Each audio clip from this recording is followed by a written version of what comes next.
Hello students, हमने previous video में क्या पढ़ा था? इम्प्रॉपर इंटीग्रल के फर्स्ट काइंड में कि हम उनको कैसे सॉल्व करेंगे, ये कि उसकी जो लिमिट है वो कन्वर्ज कर रही है या फिर डाइवर्ज कर रही है। अब हमारे पास कुछ क्वेश्चन, एक दो क्वेश्चंस रह गए थे फर्स्ट काइंड के, तो देख लेते हैं। ठीक है, question number 3, -∞ to ∞ dx upon के 1 प्लस के एक्स स्क्वायर। अब तक जितने भी क्वेश्चन हमने किए थे उसमें क्या था, जो लिमिट का एक वैल्यू है, मतलब एक इन्फिनिटी थी, यहाँ पे दोनों वैल्यूज क्या है, इन्फिनिट है हमारी, तो हम इसको कैसे करेंगे, इंटरवल है -∞ to ∞, तो कोई एक पॉइंट ले लेते हैं बीच में, फाइनाइट वैल्यू, जैसे कोई भी नंबर ले लिया, सी नंबर। ठीक है, रियल नंबर का इंटरवल है, तो हमने कर दिया, इसको ब्रेक कर लेंगे, इसको -∞ to c, taking c any convenient number according to you, कोई c की जगह a0 b कुछ भी वैल्यू मान सकते हैं, तो dx अपॉन के 1 प्लस के एक्स स्क्वायर, तो ∞ से c तक और c से इन्फिनिटी तक, तो दो इंटरवल ब्रेक हो गए हमारे, तो ये आ जाएगा c dx अपॉन के c to infinity dx upon के 1 प्लस के एक्स स्क्वायर। तो दो इंटरवल हैं, तो बारी बारी सॉल्व करते हैं। ठीक है, हमने क्या फर्स्ट काइंड में हमने क्या पढ़ा था, जो इन्फिनिटी वर्ड है उसको हमने डिनोट कर लिया था t से, और उसकी लिमिट को जहाँ पे वो वैल्यू है हमारी उसको मान लेंगे। तो यहाँ पे हमने मान लिया लिमिट t टेंस टू कहाँ पे जा रहे हैं, -∞ पे, t to c dx upon के 1 प्लस के एक्स स्क्वायर। अब इजी सॉल्व करने के लिए, मतलब कि ताकि हमारी वैल्यू इजीली कैलकुलेट हो जाए, तो जो जीरो है ये भी तो इस इंटरवल के बीच में लाई कर रही है, तो -∞ to 0, 0 to ∞ मान लिया, इसको हम 0 मान लेते हैं। क्यों? क्योंकि ताकि जब इसको हम सॉल्व करें तो इसकी वैल्यू इजीली फाइंड आउट हो जाए। कोई भी एक नंबर इंटरवल के मिड से लेना है, मतलब कहीं भी, तो 0 to ∞ dx अपॉन के 1 प्लस के एक्स स्क्वायर। ये लिमिट दोनों पे अप्लाई नहीं, ये लिमिट इसकी है और इसकी लिमिट क्या आ जाएगी, लिमिट t टेंस टू ∞, और इसको मान लिया, इसको मान लेंगे t1, इसको मान लेते हैं t2। ठीक है, limit t1 tends to -∞, 1 upon 1 plus x square का इंटीग्रेशन क्या होता है, tan इनवर्स x, तो ये आ जाएगा tan इनवर्स x, और लिमिट कहाँ से कहाँ तक आ जाएगी, t1 से 0 तक। ऐसे ही इस केस में होगा, tan इनवर्स x, लिमिट हमारी 0 से और t2 तक, और t2 की लिमिट कहाँ जा रही है, इन्फिनिटी पे, तो limit t1 tends to -∞, value put कर दो भाई, tan inverse 0 minus tan inverse t1 plus के, ऐसे यहाँ पे पुट करेंगे limit t2 tends to ∞, tan inverse t2 minus के tan इनवर्स 0। tan इनवर्स 0 की वैल्यू होती है हमारे पास 0, tan इनवर्स इन्फिनिटी की वैल्यू होती है हमारे पास π/2, और tan इनवर्स -∞ की वैल्यू होती है हमारे पास -π/2। तो tan इनवर्स 0 0, ये भी 0, तो वैल्यू क्या बच जाएगी हमारे पास, tan इनवर्स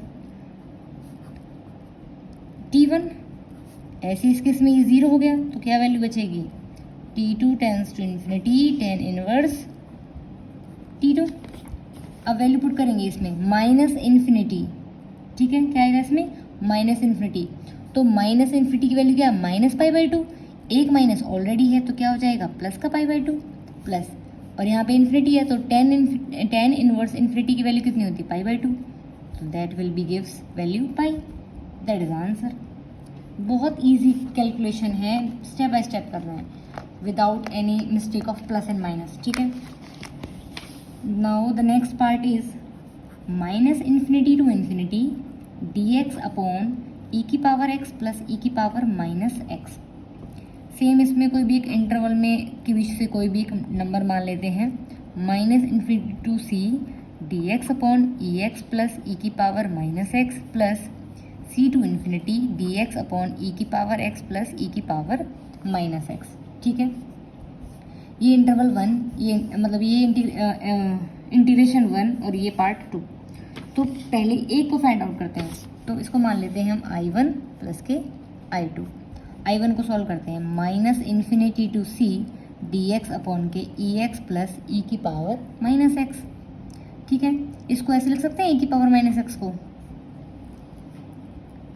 ex प्लस के 1 अपॉन e⁻x।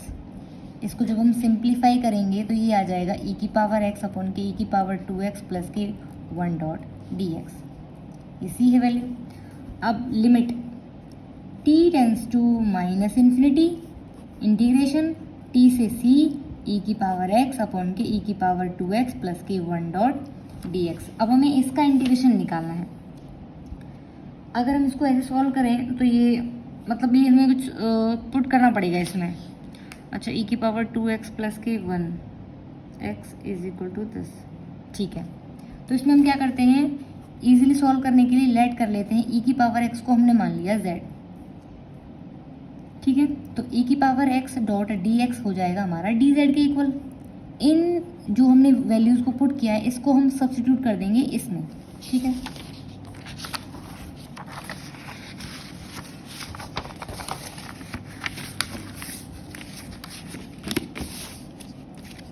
अब जब हम x को z में कन्वर्ट करें तो लिमिट में भी चेंज होगा। ठीक है, यहाँ पे x की वैल्यू टेंड्स कर रही है c से और t तक।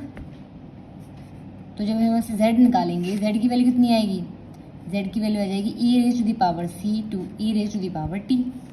भाई यहाँ पे इंटरवल 1 है तो इसको हम t1 मान लेते हैं, क्योंकि इंटरवल 2 के लिए इंटीग्रेशन 2 के लिए t2 वैल्यू पुट करेंगे, तो हमने इसको ये मान लिया। ठीक है, इन वैल्यूज़ को हमने जितनी भी वैल्यूज़ हैं, ये वैल्यू है या लिमिट है, इस सबको हम यहाँ पे पुट करेंगे। तो कितना आएगा ये, limit t1 tends to minus infinity e raise to the power t1 e raise to the power c ex dx की वैल्यू dz हो गई, dz अपॉन के e की पावर x को z माना है तो ये हो जाएगा z का स्क्वायर प्लस के 1। इंटीग्रेशन निकालेंगे, 1 अपॉन 1 प्लस एक्स स्क्वायर का इंटीग्रेशन बताया था क्या होता है, tan इनवर्स x, तो ये हो जाएगा tan इनवर्स z। लिमिट कहाँ से कहाँ तक है, e की पावर t1 से और e की पावर c तक। अब इन दोनों वैल्यूज़ को मतलब कि फंडामेंटल थ्योरम जो होती है इंटीग्रेशन की, अपर लिमिट माइनस के लोअर लिमिट, तो कितना आ जाएगा ये हमारे पास, limit t1 tends to minus infinity tan inverse e की पावर c माइनस के tan इनवर्स e की पावर t1। ठीक है, अब वैल्यू पुट कर दो इसमें, tan इनवर्स यहाँ पे तो t है ही नहीं, तो tan इनवर्स e की पावर c तो अलग निकल जाएगा, माइनस के tan इनवर्स e की पावर t1 की जगह आ जाएगा माइनस के इन्फिनिटी, e की power minus infinity that means e की पावर इन्फिनिटी, 1 अपॉन इन्फिनिटी क्या हो जाएगा 0, तो ये वैल्यू पूरी कितनी हो गई 0 की, तो कितनी वैल्यू आ गई, tan इनवर्स e की पावर c, जो कि कैसा नंबर है, एक हमारा फाइनाइट नंबर है। और अगर जैसे हमने पिछले क्वेश्चन में c की जगह 0 माना, अगर इसको हम c को 0 मान लेते तो आंसर कितना आता, e की पावर 0 क्या होता है 1, e की power 0 is 1 and tan inverse 1 that gives pi by 4, तो क्या हो जाता है उस केस में हमारे पास ये वैल्यू कितनी आ जाती, pi by 4, that is also finite. Similarly हम सेकेंड पार्ट सॉल्व कर लेंगे, उसकी भी सेम वैल्यू आएगी पाई बाई 4। ठीक है, तो ये हमारी कन्वर्जेंट हो गई हमारी, तो दोनों को हम प्लस कर देंगे तो आंसर आ जाएगा pi by 4 plus pi by 4 that will B 2 pi by 4 pi by 2। तो ये हमारा कन्वर्जेंट है और कन्वर्ज किस वैल्यू पे कर रहा है, पाई बाई 2 वैल्यू पे कन्वर्ज कर रहा है। ये था हमारा इम्प्रॉपर इंटीग्रल की कन्वर्जेंसी के बारे में जो फर्स्ट काइंड की है। अब हम पढ़ेंगे improper integral of second kind के, उनकी कन्वर्जेंसी के बारे में कि वो कन्वर्ज होगा या नहीं होगा, कौन सी लिमिट के एग्जिस्ट करने पे हम बताएंगे कि वो कन्वर्ज कर रहा है और कौन सी पे डाइवर्ज कर रहा है, मतलब लिमिट एग्जिस्ट नहीं करेगी तो क्या करेगा वो इंटीग्रल हमारा डाइवर्जेंट। तो सबसे पहले बात आती है कि सेकेंड काइंड होता कौन सा है, इम्प्रॉपर इंटीग्रल का सेकेंड काइंड कौन सा है। सेकेंड काइंड में जो हमारा फंक्शन है, लिमिट जो है, लिमिट तो रहेगी फाइनाइट, बट जो फंक्शन है वो कैसा हो जाता है हमारा अनबाउंडेड, या फिर हम कह सकते हैं कि इनफाइनाइट। उसके पास पॉइंट्स रहेंगे कुछ डिसकंटिन्यूटी के उस इंटरवल से जहाँ पे वो फंक्शन डिफाइंड है, उस इंटरवल से कुछ पॉइंट रहेंगे जिस पे वो पॉइंट हमें क्या फंक्शन क्या देगा, इन्फिनिटी देगा या अनबाउंडेड रहेगा। ठीक है, तो इंटरवल के किसी एक पॉइंट पे रहा होगा, जैसे कि मान लेते हैं हम 0 to 1 1 अपॉन के x इंटू के x प्लस के 2 डॉट dx। तो यहाँ पे जो फंक्शन है हमारा, लिमिट तो फाइनाइट है, बट अगर हम 0 पे बात करें, x 0 पे, तो ये फंक्शन हमारा अनबाउंडेड हो जाएगा। तो हमें क्या करना है, 0 में कुछ ना कुछ ऐड कर देंगे हम, एप्सिलॉन ऐड कर दिया, और एप्सिलॉन की जो लिमिट है वो कहाँ पे जा रही है 0 पे, मतलब बहुत माइनर सा चेंज। तो 0 to 1 1 अपॉन के x इंटू के x plus 2 dot dx। Simply इसको सॉल्व कर लेंगे, लिमिट पुट कर देंगे। अगर लिमिट एग्जिस्ट कर गई तो कन्वर्जेंट है, अगर डज नॉट एग्जिस्ट फाइनाइटली तो नॉट कन्वर्जेंट। ठीक है, तो कोई क्वेश्चन देखते हैं। ये ऐसा नहीं है लोअर लिमिट पे ही हो, अपर लिमिट पे आएगा तो उसमें से माइनस कर देंगे कुछ ना कुछ। ठीक है, चलो क्वेश्चन देखते हैं इसके। Now question number 4, improper integral of second kind 0 to 1 dx upon के एक्स स्क्वायर। कैसे पता चलेगा इस सेकंड काइंड का है? भाई लिमिट तो जो फाइनाइट है, बट लिमिट के जीरो पे, अगर जीरो की बात करें तो फंक्शन हमारा अनबाउंडेड है, तो ये रहेगा। कैसे करना है इसको हमने? तो लिमिट जीरो पे है ना, तो integration 0 plus epsilon 1 dx upon के एक्स स्क्वायर, और लिमिट जो है एप्सिलॉन पे लगेगी कहाँ तक? 0 तक। 1 अपॉन एक्स स्क्वायर का इंटीग्रेशन, इसको हम लिख सकते हैं x minus 2 dot D x. X की पावर एन का इंटीग्रेशन क्या होता है? एक्स की पावर एन प्लस 1 अपॉन के एन प्लस 1। यहाँ पे ये -2 है तो क्या हो जाएगा? -2 प्लस 1 अपॉन के -2 plus 1, that will be minus के 1 बाई एक्स। तो limit epsilon tends to 0, integration किया तो वैल्यू क्या है हमारे पास? -1 बाई एक्स, और लिमिट कहाँ से कहाँ तक है? 0 प्लस एप्सिलॉन से और 1 तक। तो देखा जाए तो बस एप्सिलॉन नहीं बचा ना, तो limit epsilon tends to 0 minus के 1 बाई एक्स एप्सिलॉन से 1, लिमिट पुट कर देते हैं। माइनस कॉमन ले लिया, 1 अपॉन 1 माइनस के 1 अपॉन के एप्सिलॉन, दैट, और लिमिट कहाँ से कहाँ? माइनस का है, लिमिट एप्सिलॉन टेंस टू 0, तो minus limit epsilon tends to 0 1 minus के 1 अपॉन के एप्सिलॉन। जब लिमिट पुट करेंगे तो 1 अपॉन 0 क्या हो जाएगा? इन्फिनिटी। तो ये आंसर भी हमारा क्या रहेगा? इन्फिनिटी। तो हम क्या कह देंगे कि दिस इम्प्रॉपर इंटीग्रल